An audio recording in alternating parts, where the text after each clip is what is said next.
Guys, this is Carly McNulty. I'm going to tell you a little bit about the item I made for my maker badge, and I'm going to explain to you why I chose to make it. It was really easy and I was able to make it over spring break. It's actually called a no-sew blanket, and it's basically two pieces of fabric put together, cut along the edges, and then tied together. Explain what I learned from all the research. The research I did on the blanket was the history of cotton and how polyester fibers are made and how it is then made into fabric. So I'm going to go into the steps on how to make the blanket now. Thank you. For step one, what you want to do is gather the materials you're going to need for this project. You're going to need two pieces of fabric about 1 to 3 yards each depending on how big you want the blanket to be. You'll need a pair of scissors, a ruler, and a 5x5 index card to make your corners. For step 2, you're going to lay out the pieces of fabric flush to each other on a flat surface. You want the inside piece of the fabric to be under the top piece of the fabric.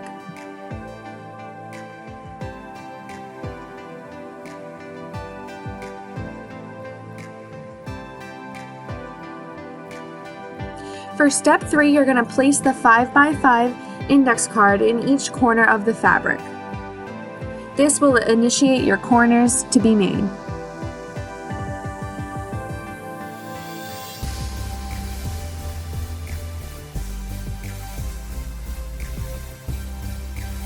For step 4, you're going to cut out the 5x5 square, cutting along the sides of the cardboard on each corner in order to cut out the 5x5 square in each corner of the fabric. This allows for an even corner to be made on the blanket. For step 5, you're going to want to begin cutting your edges.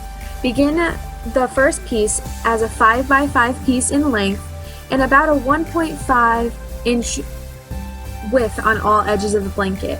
I used the length of my thumb in order to make each piece. Step 6 is to make your loophole. Once all the strips are cut, you want to make a slit in the direct middle of each strip, once folded over. This hole is for you to thread the two pieces of fabric through rather than tying the two pieces together.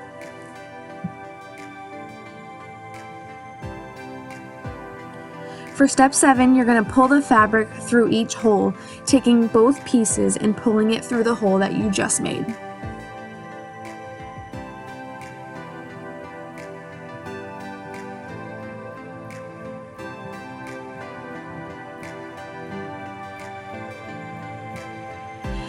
For step 8, you're going to make sure you go along the edges and continue doing the cutting the hole and pulling the fabric through in order to secure all the edges of the blanket.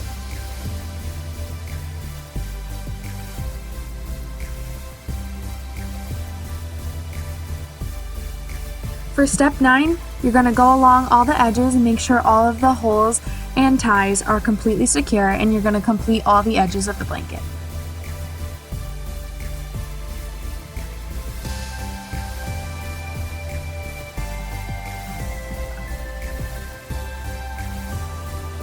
And now you have your finished project.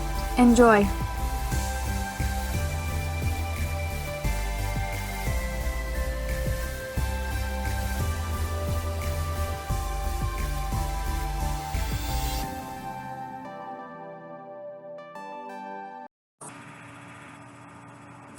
Alright guys, I hope you liked learning about the no-sew blanket, and I hope you think about making it in the future. I'm going to reflect a little bit on the project that I made.